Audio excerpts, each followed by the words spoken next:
L'arrivée d'Emmanuel Macron divise les mouvements citoyens en République démocratique du Congo. Pour certains, cette arrivée est une opportune pour certains pensent que l'arrivée d'Emmanuel Macron il est aussi collaborateur aux agresseurs de la République démocratique du Congo. D'autres pensent que Macron joue un rôle très capital. Pour parler dans cet entretien par rapport à ce sujet, nous allons recevoir Sankara Bin Kartoum, militant de la lutte en ville de Goma. Refuser à Emmanuel Macron d'arriver en aire de Congo, c'est dédouaner le gouvernement de Félix Tshisekedi de toutes ses médiocrités. Parce que je ne sais pas si c'est la France qui est en train de dire que Tshisekedi est incapable de payer les militaires au front.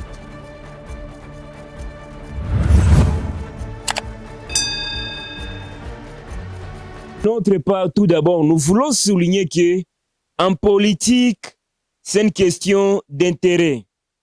Et en parlant d'intérêt, ça veut dire que en politique, il n'y a pas des amis. Ce ne sont que des intérêts qui comptent. Le président de la France, à la personne d'Emmanuel Macron, va arriver à la République démocratique du Congo. Certains pensent qu'on doit lui barrer la route parce que chaque année, la France cotise 20 millions de dollars. Il donne ça au Rwanda. Or, c'est le Rwanda qui est en train de nous agresser. Certains d'entre nous pensent qu'on doit lui barrer la route parce qu'il est en train de financer un pays qui est en train de nous agresser. Et nous sommes de ceux-là qui pensent que c'est impossible. C'est impossible tout simplement parce que s'il y a l'embargo qui pesait en République démocratique du Congo, la France a joué un rôle très capital. Tout simplement parce qu'il y a les intérêts qui pesaient. Mais aussi, on continue de croire que refuser à Emmanuel Macron d'arriver en aire de Congo, c'est dédouaner le gouvernement de Félix Tshisekedi de toutes ses médiocrités. Parce que je ne sais pas si c'est la France qui est en train de dire que Tshisekedi est incapable de payer les militaires au front. Je ne sais pas que c'est la France qui est en train de dire au Tshisekedi de faire la mégestion à République démocratique du Congo. Nous sommes de ceux-là qui pensent. Nous sommes de ceux-là qui continuent de croire que nous devons réorienter encore une fois nos actions. Nous devons réorienter nos actions contre le gouvernement congolais qui est incapable de stabiliser l'Est de la République démocratique du Congo. Nous devons réorienter nos actions contre ce régime de Tshisekedi qui est incapable de nous donner la paix, qui est incapable de nous donner la sécurité, ce régime qui est incapable de nous donner de l'eau, ce régime qui a déjà échoué sur tous les plans. C'est là où nous pensons.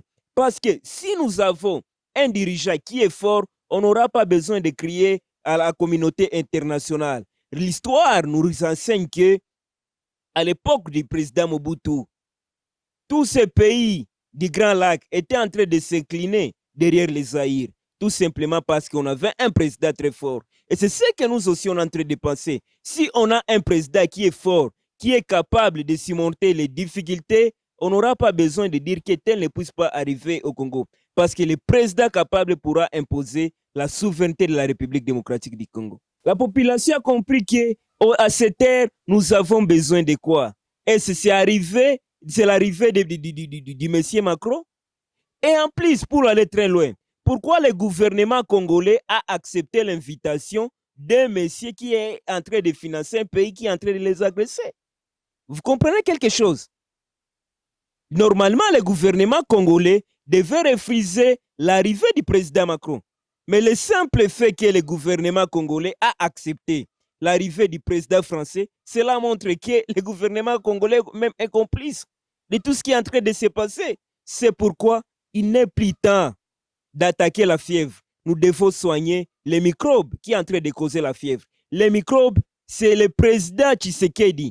Les microbes, c'est le gouvernement congolais. Les microbes, ce n'est pas la France. Les microbes, ce n'est pas Emmanuel Macron. Emmanuel n'est que la fièvre. Or, le vrai problème, c'est le gouvernement congolais. Et c'est ce que nous autres nous sommes en train de voir. La France a joué un rôle très capital pour qu'il y ait l'arrivée de l'embargo qui pesait en République démocratique du Congo au Conseil des Nations Unies. Ce qui veut dire tout est possible si seulement il y aura des intérêts qui vont peser à l'égard du petit Rwanda. Et c'est ça, là, on est en train d'inviter les gouvernements congolais de voir quels sont l'autre avantages qu'on veut proposer à d'autres partenaires. Et non continuer à se plaindre et non continuer à pleurnicher. Kinshasa doit faire un rôle très capital. C'est la diplomatie. C'est la guerre ne peut pas terminer les problèmes qui sont en train de se passer en République démocratique du Congo. Mais la diplomatie doit aussi jouer un rôle très capital de dire au président français que vous tous, vous avez crié car l'Ukraine était agressée injustement. Pourquoi un pays qui est le Rwanda est en train de nous agresser? Vous continuez à garder silence. Dans les cas contraires, ça serait politique de deux poids, deux mesures. C'est ce qu'on doit dire au président Macron qui est de lui refouler, qu'il doit cesser de jouer la diplomatie de l'hypocrisie et lui proposer aussi d'intérêt. Parce qu'en politique, il n'y a pas de cadeau.